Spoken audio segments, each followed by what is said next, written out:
Bonsoir et bienvenue dans les Faits Carl Zéro. Ce soir, nous allons rouvrir de manière exceptionnelle le dossier Dany le Prince. Les années ont passé, mais malgré une brève parenthèse de liberté surveillée, Dany est aujourd'hui toujours en prison. La justice n'ayant voulu lui accorder un nouveau procès. Et cela malgré les nombreux éléments troubles soulevés par la défense. C'est bien connu, la justice française n'aime pas se remettre en question. Ce soir, vous allez également découvrir la nouvelle femme de Dany. En effet, il s'est marié en prison. Ça, c'est pour le chapitre « Petit plaisir de la vie ». En attendant, c'est toujours seul qu'il dort en cellule. Il s'est passé quelque chose chez Christian Le Prince, il y a plein de sang sur le bas de la porte. Et là, on découvre l'horreur, une horreur inimaginable. On nous a tous détruits, on est une famille éprouvée, c'est incroyable. Sans beaucoup de ménagement, toute la famille a été embarquée. Elle dit donc qu'elle a vu son mari frapper Christian Le Prince entre les deux maisons. Est-ce qu'il a avoué? Il y a des éléments dans le dossier, il y a effectivement des aveux. Pour moi, c'est une affaire qui est une énigme. Je me demande si je n'ai pas tué. Et je m'en veux d'avoir mis en cause mon mari. La vérité, nous l'aurons. Aussi pour eux.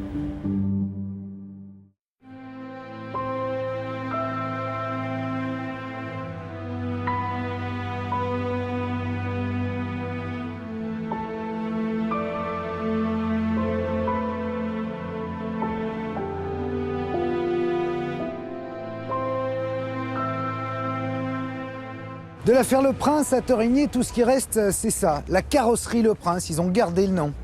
Parce que le propriétaire, lui, il n'est plus là. C'était Christian Le Prince. Il est mort dans la nuit du 4 septembre 1994, ainsi que Brigitte Le Prince, son épouse et leurs deux petites filles. Christian Le Prince, donc, avait cette top carrosserie. C'est pas qu'il roulait sur l'or, mais enfin, il était aisé, disons. Alors que son frère Dany, lui, il n'avait pas un flèche. Ici, c'est un peu Twin Peaks, au pays de François Fillon, dans le 72. Vous allez voir, tous les gens qu'on a rencontrés dans cette enquête sont pas très causants. On les dirait directement sortis des nouvelles de Guy de Maupassant. Ça pourrait être rigolo, le problème c'est qu'il y a un mec qui est en train de pourrir en prison. Et c'est peut-être pas lui.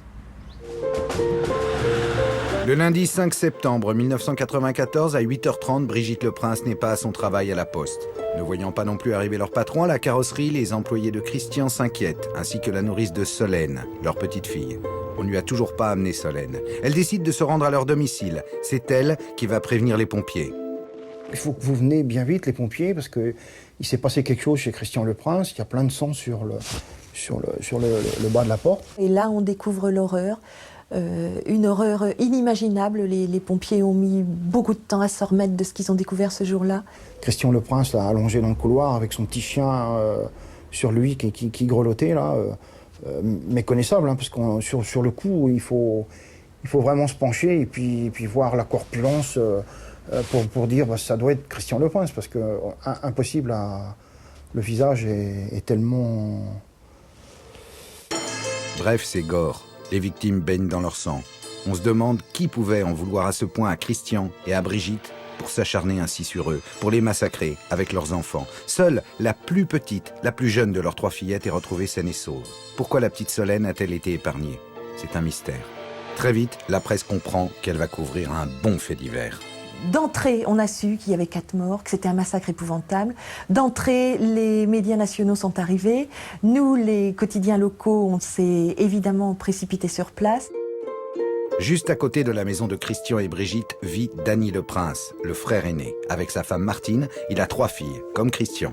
Ils ont fait construire la même maison, sur le même terrain, donné par les parents. Le clan Le Prince est très soudé, les petites sont inséparables. Ils jouaient ensemble et tout comme des sœurs. Ah, presque dans la même cour, que voulez-vous? Ah oui.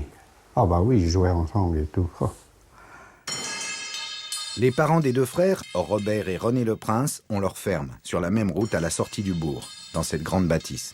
C'est Dany qui a repris l'exploitation des terres, mais c'est Martine, sa femme, qui tient les rênes. Elle porte la culotte. Ils ont également un petit élevage de porcs. Ça marche bien au pays des Rillettes. Enfin, bien. C'est vrai que c'était des bosseurs, que ce soit Dany, que ce soit ses parents, ils ont travaillé, tout ce qu'ils ont eu, ils l'ont gagné honnêtement. Les 2 fils aînés sont très bien insérés dans la population de Torigny. Christian a une très belle entreprise qui marche très bien. Ce sont des familles honorablement connues. des familles où le mot d'ordre est le courage, la volonté, un peu l'austérité. C'était pas des rigolos, c'était des gens qui bossaient très très fort.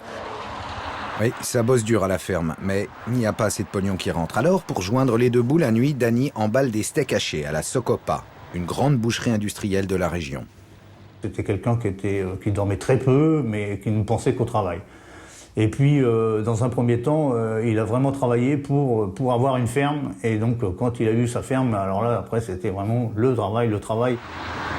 En ce début d'automne, pas de repos dominical pour Dany et pour sa femme, qui vont travailler au champ, tous les jours. Il faut payer les dettes. La situation était critique.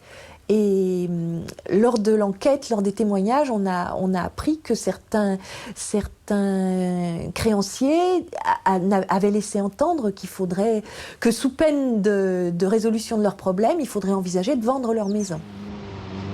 Pendant ce temps-là, chez Christian, on tond la pelouse. Après tout, les revenus de la carrosserie sont florissants, et ça se voit. Il avait de l'or au bout des doigts avec sa carrosserie. C'est vrai que c'était plus florissant chez Christian que chez Dany. Sa maison a évolué, il a fait des étages, il a refait un L, la petite triomphe pour Brigitte, les vacances en Ardèche et tout ça. Ce dimanche soir, Christian et sa petite famille rentrent tôt du dîner chez leurs beaux-parents. À 20h50, Brigitte téléphone à son père pour lui dire qu'ils ont oublié le cajot de légumes pour la semaine. Ce qui permettra plus tard aux enquêteurs d'établir l'heure du crime après ce coup de fil. En face, Dany n'est pas encore rentré. Il donne un coup de main à Jean-Luc Malherbe, son voisin, pour transporter une gazinière. On est rentré le soir, 6h30, 7h moins le quart.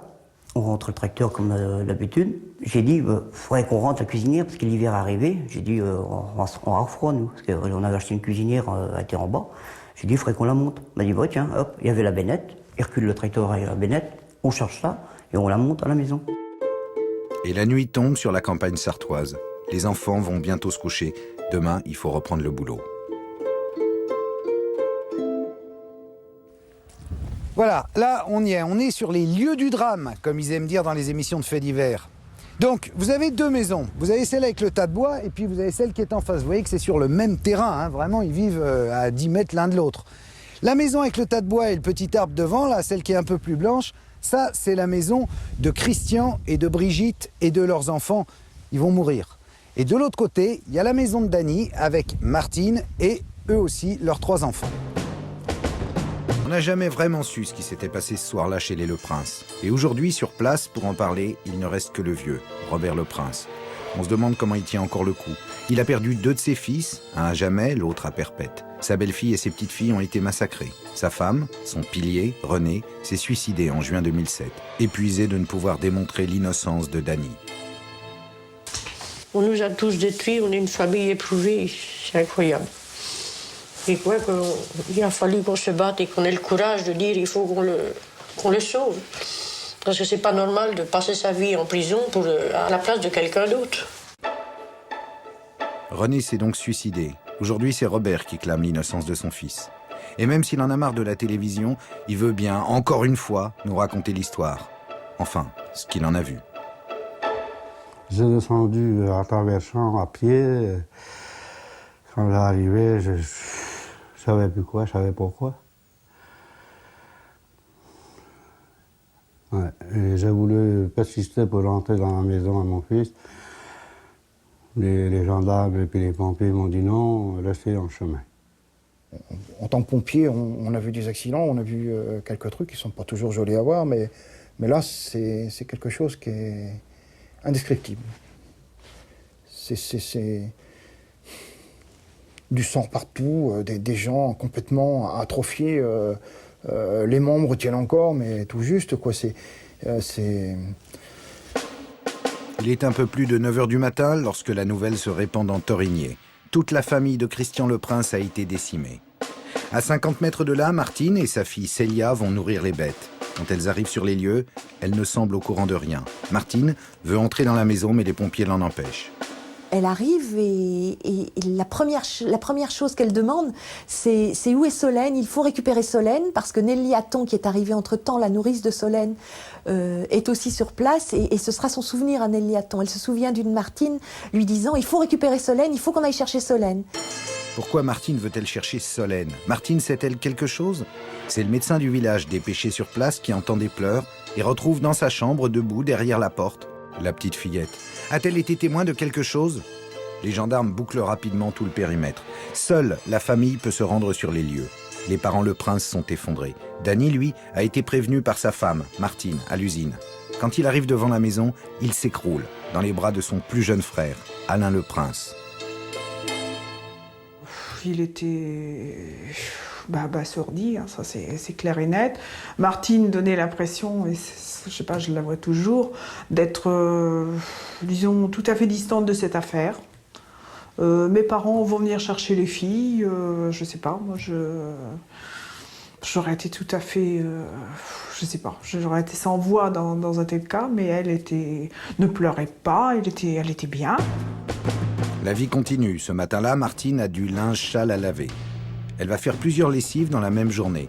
Les reporters, dépêchés sur place, trouvent ça bizarre. Il faut dire qu'ils n'ont pas grand-chose à se mettre sous la dent.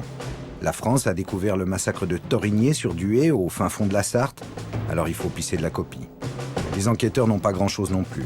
Devant l'entrée de la maison, Christian Le Prince a le crâne fracassé. On retrouve des cheveux partout, dont ceux de Sandra, sa fille, allongée dans le couloir, sous le corps de Christian. Elle présente de multiples plaies cervicales et une fracture vertébrale.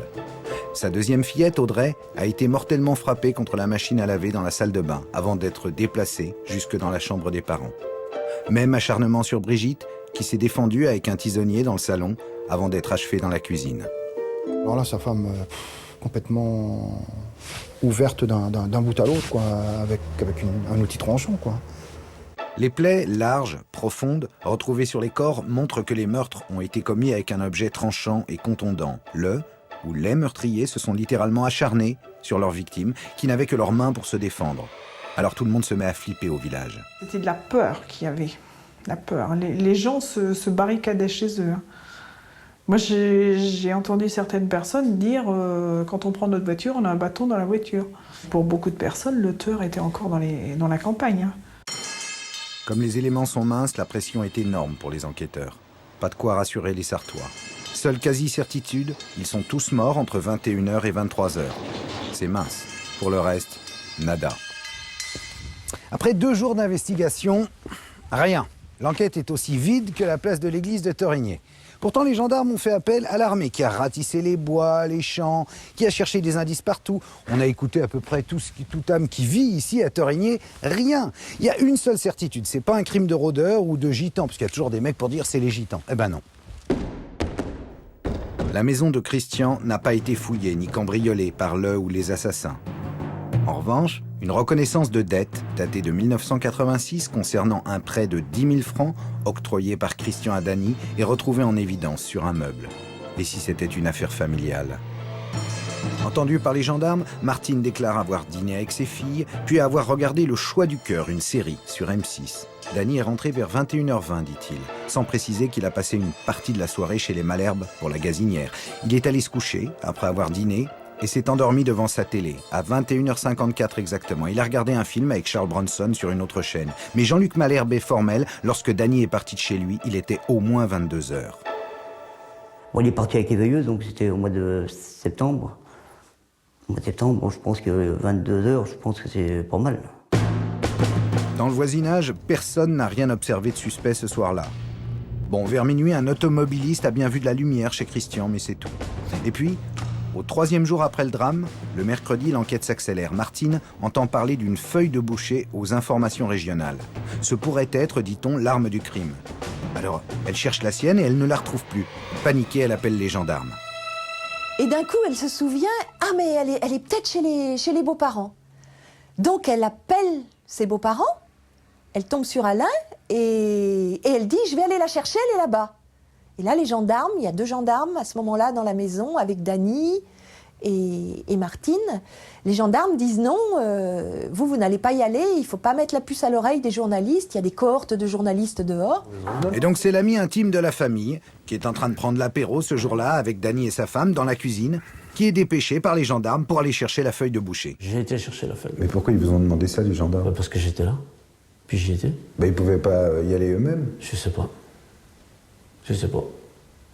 C'est une drôle de manière de faire l'enquête pour des gendarmes, quoi. Je sais pas, puis moi j'ai... Non, parce qu'il peut y avoir des empreintes, par exemple. Puis moi j'ai été directement. Puis vous l'avez pris comme ça et vous l'avez ramené? J'ai pris, puis je l'ai ramené. Et elle était rangée où? Chez les parents? Je suis pas rentré dans la maison. Moi. Ah, vous l'avez demandé à Madame le Prince. Ah oui. Ouais. Moi j'attendais dehors, j'étais pour la maison. Et quand vous lui avez demandé, elle n'a pas dit pourquoi Je me souviens plus de trop, mais... Je me souviens plus de trop, non. Non, c'est un détail curieux, quoi. Oui, mais moi, on me demande d'aller chercher. Quand la police vous demande quelque chose. Oui, vous obéissez. J'ai été, moi. Oui, forcément. Au passage, on ne saura jamais comment l'outil de boucherie de Martine avait atterri chez la belle-mère. Peu importe, ça regonfle les gendarmes. Persuadés d'avoir mis la main sur l'arme du crime, ils pensent qu'elle va les conduire tout naturellement au coupable. Du coup, ils embarquent toute la famille. Dany dira, c'était comme une rafle. C'est-à-dire que sans beaucoup de ménagement, toute la famille a été embarquée. Le grand-père, la grand-mère, Dany, Martine, Célia, Alain, le jeune frère, tout le monde a été embarqué plutôt brutalement. Affreux. Affreux. Ils nous ont pris pour des bêtes. On nous a embarqués chacun sa voiture comme des bêtes dans un abattoir. Voilà. Et voilà qu'en garde à vue, Martine Le Prince revient sur ce qu'elle avait dit la première fois aux gendarmes. Oui, dans la soirée des meurtres, elle a vu Dany frapper son frère Christian et n'a rien pu faire pour l'en empêcher. Elle accuse Dany pour l'ensemble des meurtres? Oui. Ou elle va parler que du frère? Oui, non. Elle dit ce qu'elle a vu. Elle dit donc qu'elle a vu son mari frapper Christian Le Prince au niveau de cette boîte aux lettres qui se trouve, si vous voulez, à mi-chemin entre les deux maisons. Donc ça, elle le dit très clairement. Elle explique qu'elle est passée, qu'elle a eu l'impression que son mari ne la voyait même pas, qu'elle a dit « arrête, arrête » en criant très fortement, qu'à ce moment-là, elle est rentrée dans la maison, parce qu'évidemment, elle veut chercher du secours. Enfin, c'est logique. Et dans la maison de Christian? Bien entendu. Ouais. Ah oui, c'est logique. Oui.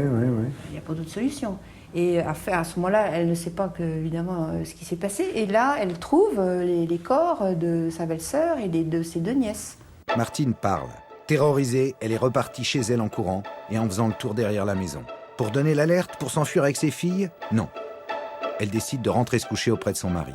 Pourquoi, pendant 5 jours, Martine n'a-t-elle rien dit aux gendarmes? Pour Renée, la grand-mère, c'est totalement incohérent.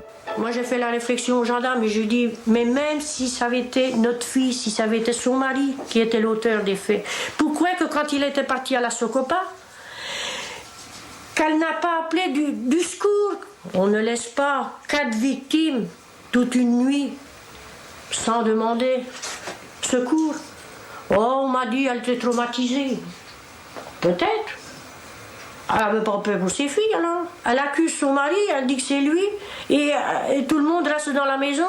Apparemment, elle dit, j'ai retourné me coucher à côté de Dany. Oh non, mais là, c'est gros. Ah non, là, je regrette, mais... La fille aînée de Martine et Dany, Célia, est sur la même ligne que sa mère. Après 5 jours de silence, elle reconnaît avoir vu son père frapper Christian avec un objet brillant à l'angle des 2 maisons. Et après ça, elle est partie se coucher, elle aussi. Donc si on résume, on a quoi? On peut s'appuyer sur quoi? On a une reconnaissance de dette qui est fort bien placée dans la pièce. On a une feuille de boucher. Elle tombe littéralement du ciel.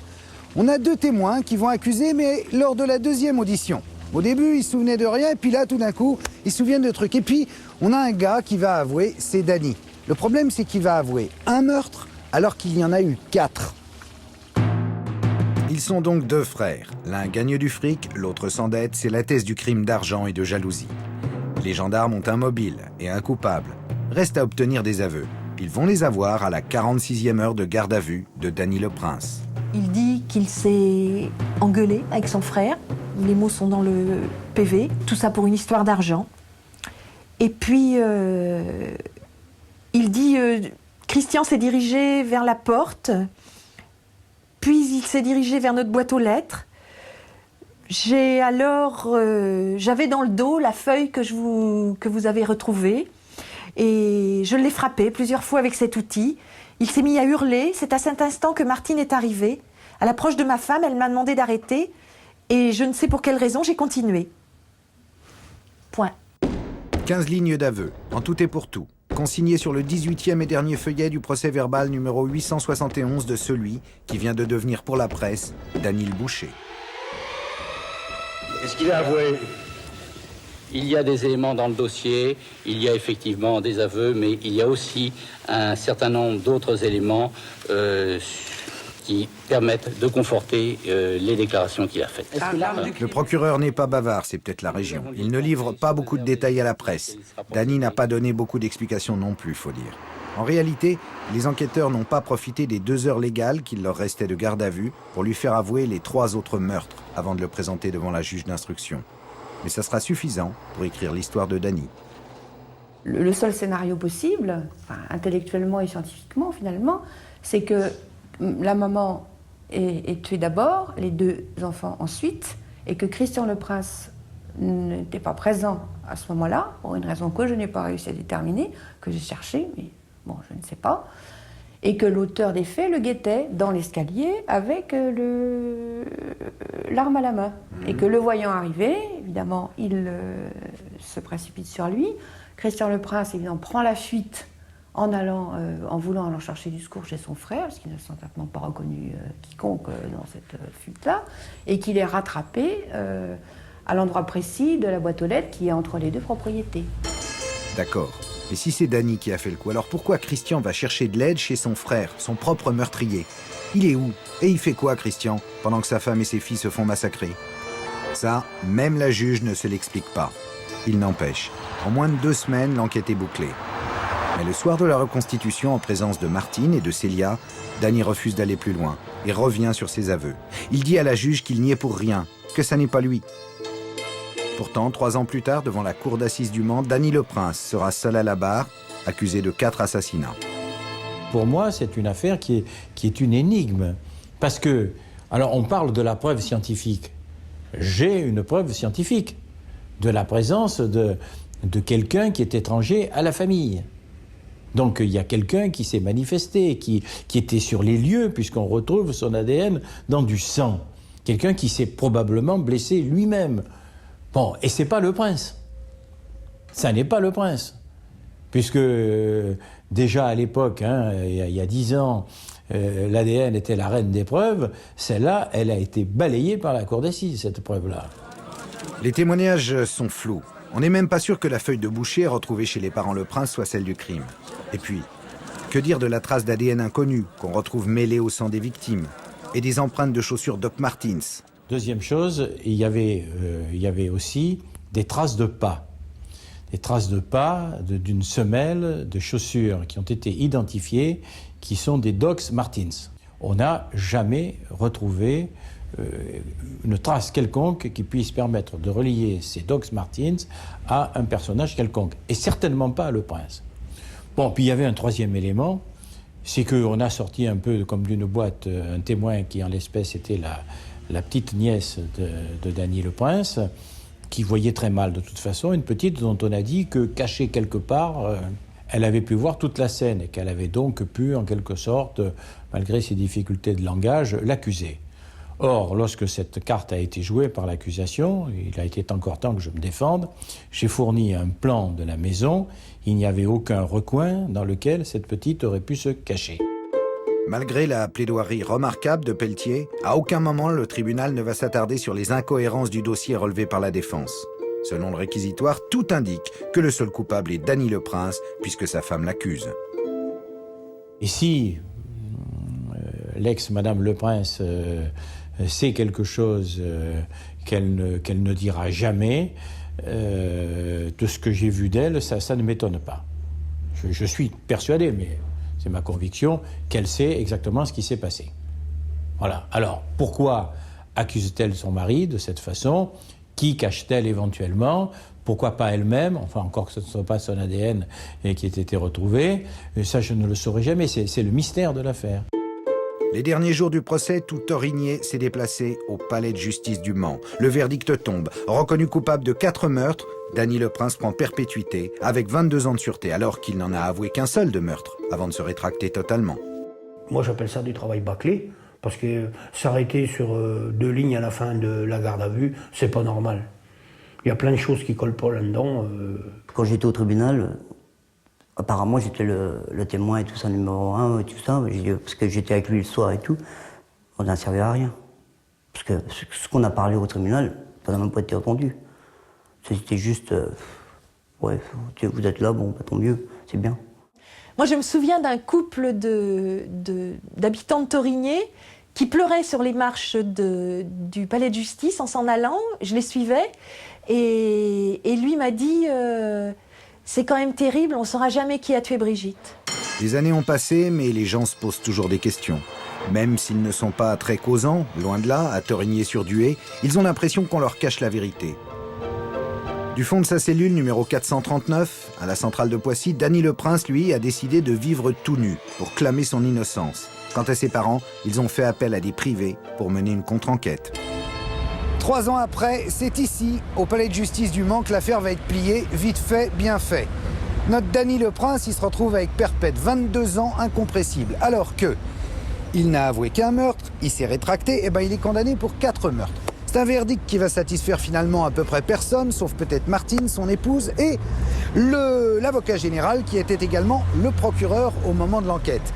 Et c'est là qu'intervient Roland Agrey et son association Action Justice qui va mener une contre-enquête.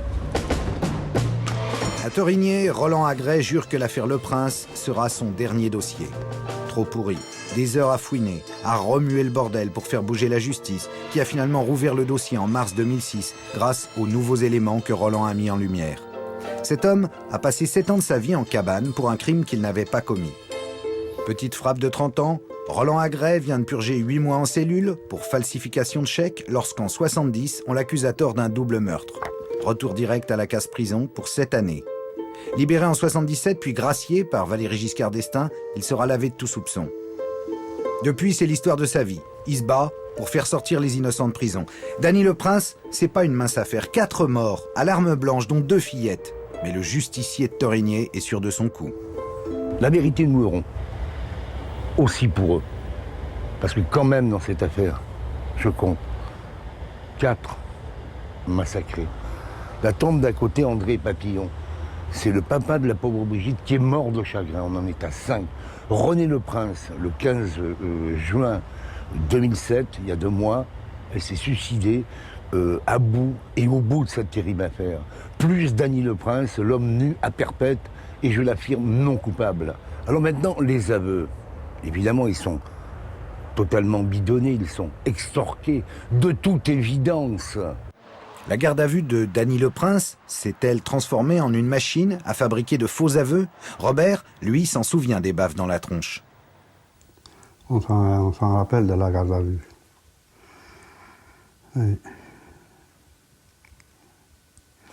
Ils sont venus me gifler parce que je voulais pas dire que c'était Dany. J'ai dit, vous allez pouvoir me gifler si vous voulez. Je ne dirai pas que c'est Dany, je ne l'ai pas vu. J'ai su par René et Robert. Même René, ils lui ont trempé les mains dans le produit rouge pour dire c'est du sang de vos enfants. Ah ouais, ça a été fait en garde à vue. Alors, pour faire avouer un coupable, ils y sont peut-être allés un peu fort, les gendarmes. Dany s'en est plaint auprès de son avocat. Ta femme, ta fille t'accuse, tu y es, tu es fait, enfin bon, tout ça, il m'a tout raconté. Puis, on l'a bougé, hein. On l'a bougé. Mais la justice s'est accrochée aux aveux sommaires de Dany, obtenus dans des conditions peut-être pas très catholiques, comme elle s'est accrochée aux accusations de Martine et Célia. Voilà ce que Martine a dit aux gendarmes. Dany rentre des champs, il est 21h30. Il s'assoit en bout de table dans la salle à manger, il consomme rapidement son repas. Et là, il se lève. Et elle prend l'assiette pour aller porter des reliefs de repas aux chiens, qui est dans le garage situé juste à côté. Et là, elle dit les chiens ne jappez pas. Et j'entends Christian hurler. Et elle dit je vois Dany frapper son frère qui est tombé là. Christian est tombé là, complètement massacré. Et elle dit, je pars en courant pour vite prévenir ma belle-sœur qui se trouve dans la maison là-bas. Elle dit, je passe devant, je crie arrête, arrête, il n'entend rien. Je cours prévenir ma belle-sœur, j'arrive à la porte de la maison, j'ouvre et ils sont déjà tous morts. Célia, la fille aînée, dit exactement comme sa mère, enfin à quelques détails près, parce que ce qu'elle entend ne correspond pas à la version de Martine.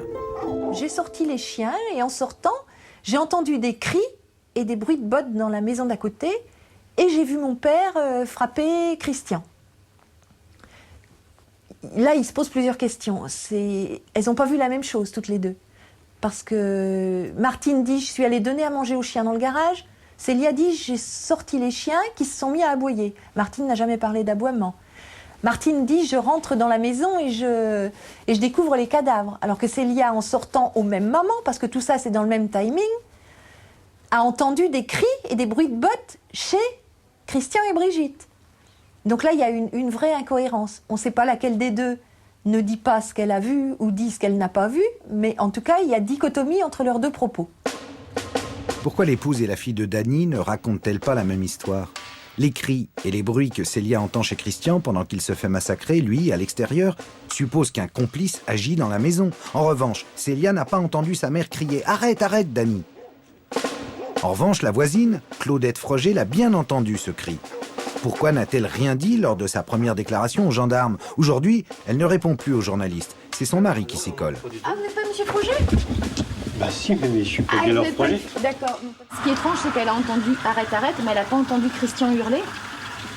Ah non, on n'a rien entendu de tout ça. On a juste entendu arrête, arrête 2 fois, c'est tout. Claudette Froger a retrouvé la mémoire plus d'1 an et demi après les faits, en lisant un article dans Paris Match sur l'affaire. Enfin, que penser du témoignage de la petite Solène? Interrogé, le bébé de 2 ans aurait tout vu et tout entendu, et son témoignage accable Dany. Et comment on peut auditionner une enfant si petite? Alors comment on fait? On s'installe avec elle comme avec un enfant, et puis on attend de voir ce que dit l'enfant. Et puis à un moment donné, quand elle a vu la photo de son oncle Dany le Prince, donc, elle est partie dans une grande colère qui se ressentait physiquement. Enfin, elle était toute petite, hein. Moi je l'avais installée sur mes genoux. Elle était sur devant la table, comme ça, puis quand elle a vu la photo de son oncle, elle a tapé dessus, comme ça, en disant pas beau tonton, bobo yéyé, bobo yaya. Et elle était, mais hors d'elle, quoi. Elle était. Yéyé et Yaya, c'était ses sœurs. Ses 2 sœurs, ouais. Sandra et Audrey. La sœur de Brigitte Le Prince, qui a la garde de Solène depuis le procès, certifie qu'elle ne s'est jamais souvenue de rien. Alors ses cousins, son grand-père, ont voulu, à leur tour, lui montrer des photos eux aussi. Puis que voulez-vous, à cet âge-là, elle avait 2 ans, bon, ben, elle s'appelle de rien, et puis voilà, on a parlé à sa place, quoi. Parce que elle s'appelle de rien, ça je le sais.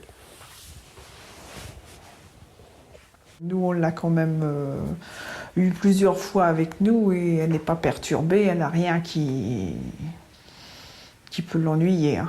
Mais hormis le fait qu'elle voudrait bien savoir la vérité. Toujours est-il que c'est aussi sur la foi de ce Bobo Yéyé et Bobo Yaya que Dany va prendre perpète. L'accusation s'appuie également sur la fameuse reconnaissance de dette. S'agit-il d'une preuve qui accuse Dany? Ou s'agit-il d'un élément, d'un scénario, pour faire de Dany le coupable idéal?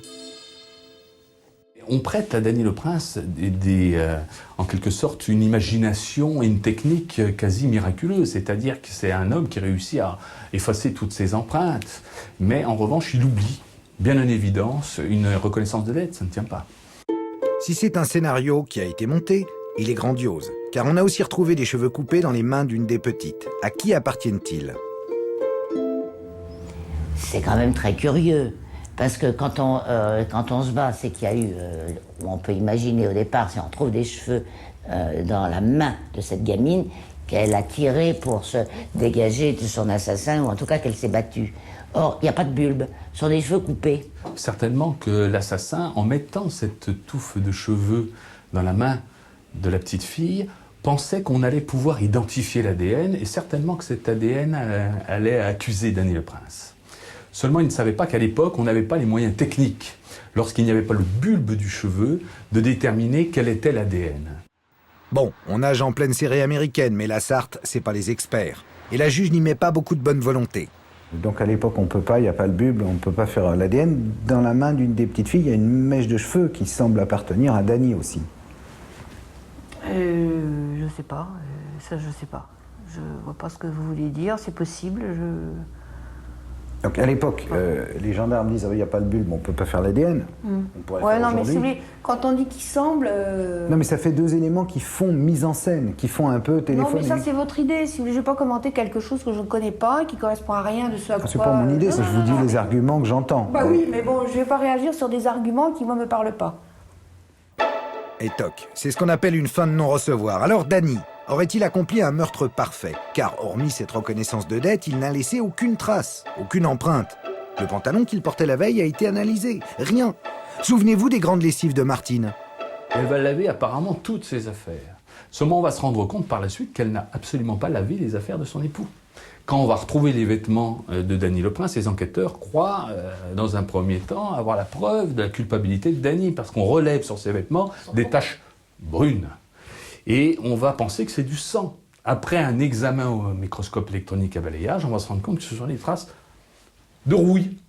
De la rouille provenant de la cuisinière qu'il a déménagée la veille chez ses amis Malherbe. C'est donc bien le pantalon que portait Dany le soir des meurtres. Comment a-t-il pu massacrer 4 personnes sans qu'on retrouve du sang sur ses vêtements? Bon, on vient de le voir, les témoignages sont, on va dire, moyens crédibles. Alors il y a bien la reconnaissance de dette, mais elle est un peu téléphonée. Ensuite, il y a la feuille de boucher, mais on n'est pas sûr que ce soit la bonne feuille de boucher. En revanche, on a une trace ADN et on a des empreintes de pas. Ce ne sont pas celles de Dany. Et bizarrement, on ne va pas enquêter là-dessus. On va laisser ça comme ça. L'analyse des empreintes de pas, des semelles de type Doc Martens, n'ont rien donné. En tout cas, c'est pas Dany qui en portait. Comment les enquêteurs ont pu laisser de côté un ADN inconnu? C'est la seule preuve scientifique de l'éventuelle présence d'une personne étrangère à la famille sur les lieux du crime. L'ancienne directrice de la police scientifique de Paris, notre Jill Grisson à nous, n'a pas de mots assez durs pour ces enquêteurs qui ne se posent pas toutes les questions. Il faudrait faire beaucoup d'investigations, faire beaucoup de prélèvements dans l'entourage, parce que finalement l'entourage, on l'a que très peu interrogé. On a focalisé sur une famille entière sans savoir s'il n'y avait pas autre chose.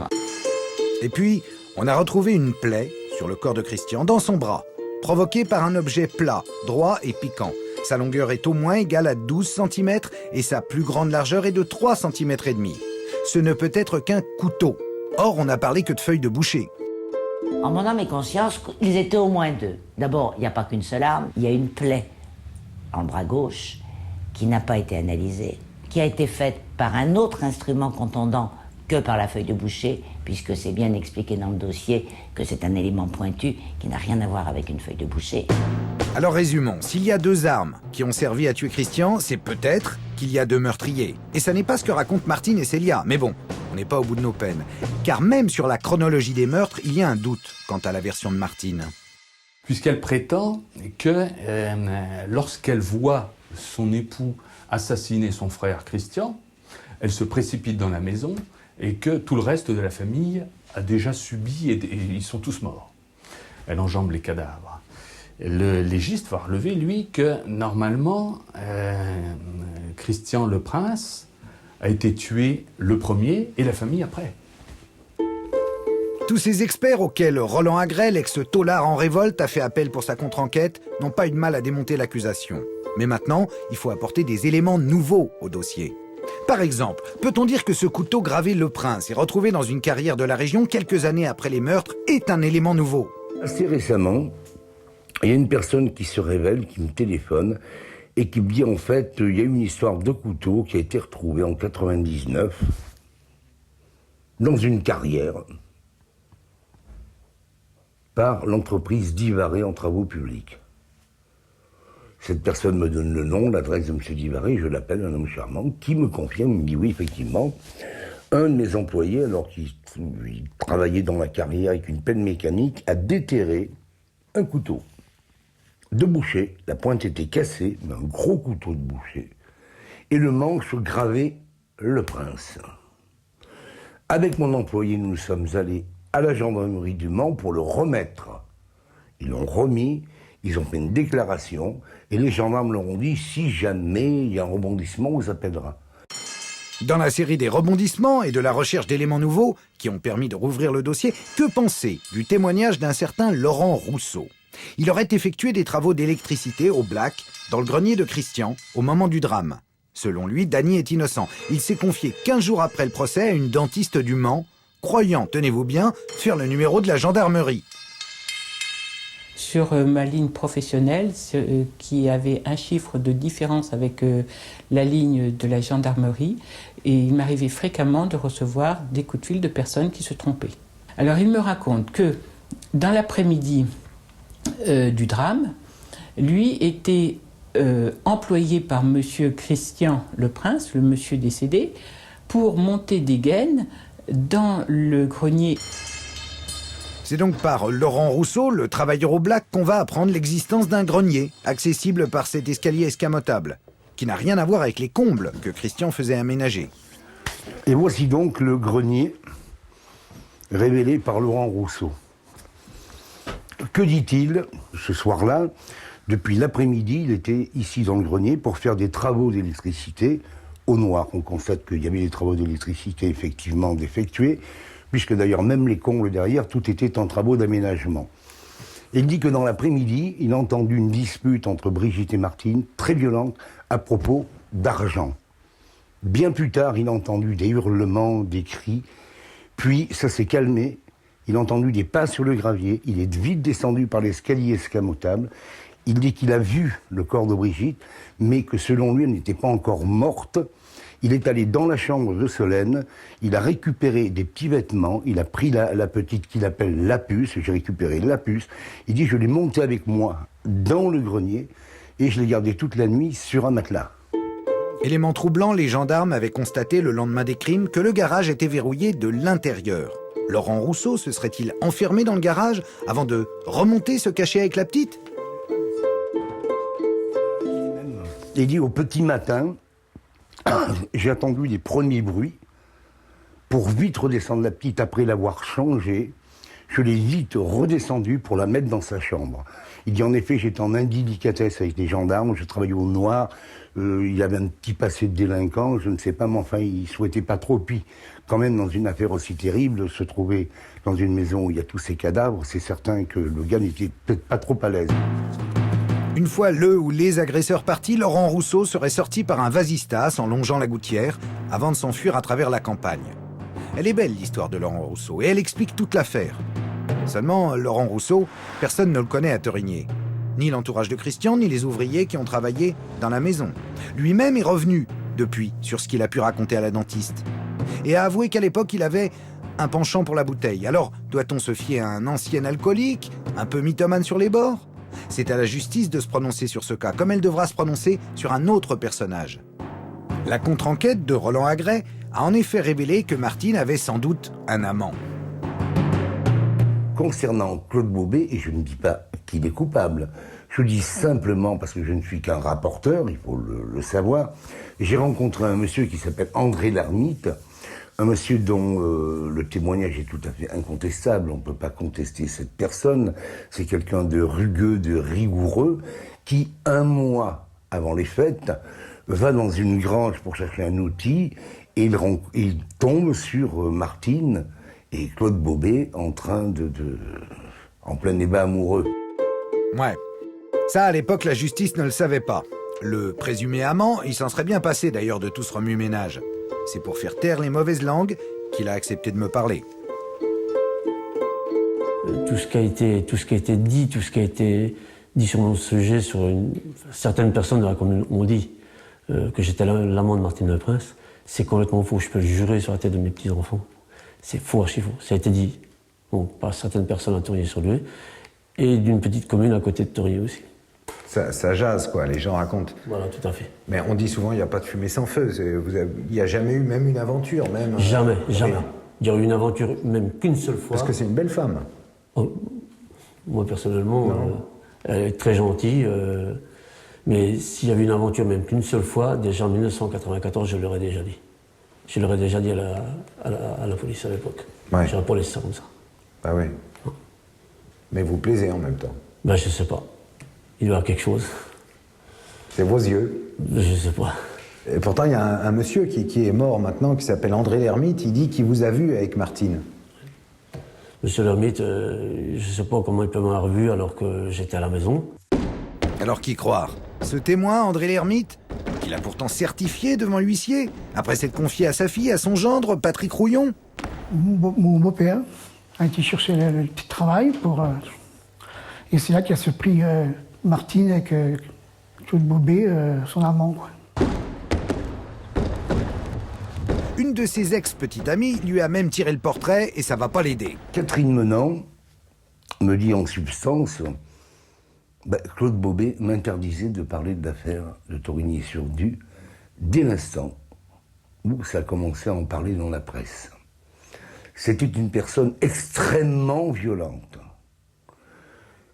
Elle dit, j'ai la certitude qu'il s'affiche avec moi au moment des fêtes pour dissimuler sa liaison avec Martine Le Prince. Agrès, fin limier et Zorro autodésigné de l'affaire ne peut s'empêcher de faire le rapprochement évidemment avec l'ADN, resté inconnu sur les lieux du crime. Si bien que l'amant présumé de Martine, Claude, s'est retrouvé convoqué en mai 2007 à Paris par un magistrat de la Cour de cassation. La justice prend donc cette nouvelle piste de l'amant présumé au sérieux. Qu'est-ce qu'ils vous ont demandé? Ils m'ont demandé si j'étais bien l'amant de Madame le Prince. Donc vous leur avez dit non? Jamais. Jamais. Et vous leur avez même proposé des tests ADN? J'ai demandé, en janvier de cette année déjà, j'avais été à la gendarmerie, quand un certain journal avait mis des mensonges, les mensonges que ces personnes ont racontés d'ailleurs. J'avais été à la gendarmerie de Connerré et j'ai demandé à ce qu'il me soit fait des tests d'ADN le plus tôt possible. Et ainsi d'être réentendu par les enquêteurs, si besoin était. Je suis prêt à payer les tests d'ADN, je suis prêt à les régler. Et au mois de mai, j'ai redemandé. Et j'ai toujours rien. Ah, ils n'ont pas donné suite? Non, mais je suis prêt. Je reçois un courrier demain, un coup de téléphone, je pars demain faire les tests, il n'y a pas de souci. Ok, alors nous lui avons proposé de financer ces tests, direction la Belgique, dans un laboratoire spécialisé.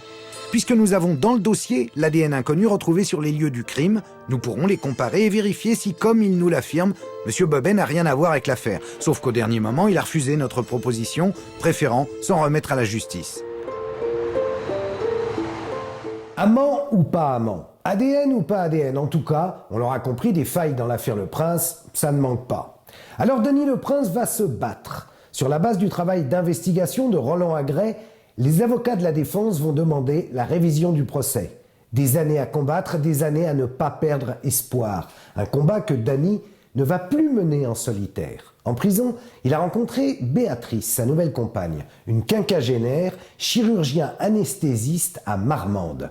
C'est en regardant la télévision que Béatrice va découvrir Dany et tomber littéralement follement amoureuse de son héros martyr. Elle lui écrit, il lui répond et ils se marient le 11 février 2008 à la prison de Poissy. L'affaire Le Prince ou les feux de l'amour derrière les barreaux. Premier miracle de l'amour. Le 8 juillet 2010, après 16 années de détention, Dany Le Prince sort de la prison de Poissy sur une décision préliminaire de la commission de révision. La commission a confirmé qu'il existait de nombreuses failles dans l'enquête. C'est la victoire du travail de fourmi du comité de soutien de Dany. Un comité piloté par la vaillante et amoureuse Béatrice.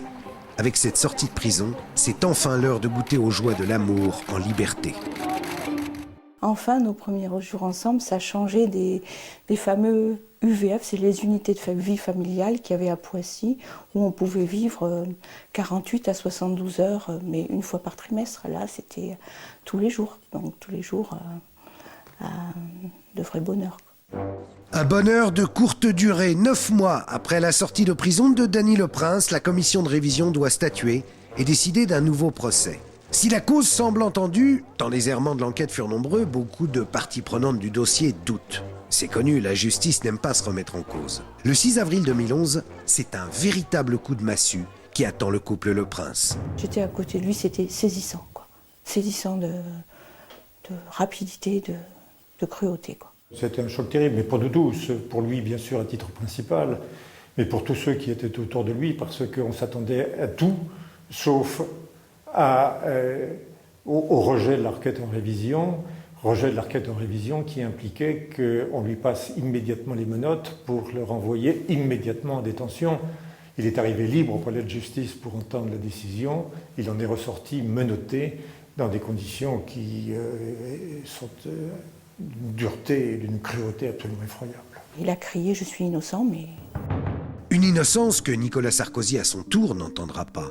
La grâce demandée en 2008 par les défenseurs de Dany Le Prince sera refusée le 5 octobre 2011 par le président de la République. Dany Le Prince reste en prison. Tandis que ses deux avocats, Maître Baudelot et Maître Bredin, enragent. Pour eux, tout était là pour déclencher un nouveau procès et le faire sortir en homme libre. Dans le dossier, il y avait de quoi faire sauter l'accusation, notamment une bien étonnante déclaration. Martine Le Prince, l'épouse de l'époque de Dany Le Prince, a été entendue dans le cadre de la procédure de révision par des psychologues, avec son accord. Et devant ces psychologues, elle a dit « Je me demande si je n'ai pas tué. Et je m'en veux d'avoir mis en cause mon mari. » Et à demi-mot, la fidèle Béatrice confirme les soupçons. Il y a une présomption d'innocence, donc on ne peut pas citer nommément la personne, mais c'est en filigrane dans tout le dossier. Quelqu'un de très proche de lui. Quelqu'un de très proche de lui, qui était très proche de lui. Que peut faire maintenant Dany Le Prince? Pas grand-chose en fait. Laisser agir Béatrice et ses avocats. Ces derniers, maître Yves Baudelot et Jean-Denis Bredin, en appellent désormais à la Cour européenne des droits de l'homme. Ils espèrent obtenir ainsi une réduction de peine. Béatrice, elle, au lendemain du rejet de la grâce, déclarait « C'est à nous de trouver les éléments nouveaux pour saisir une deuxième fois la commission de révision. Et croyez-moi, on va s'y acharner. » On peut lui faire confiance. Donc, si on veut résumer, dans sa cellule de Melun, Dany Le Prince ne peut plus compter que sur les éventuels remords d'une première femme ou sur l'acharnement de la seconde. Un bien triste vaudeville, en quelque sorte. Et je dis ça, mais j'ai pas envie de rire, parce que c'est la liberté d'un homme qui est en jeu. Bonsoir.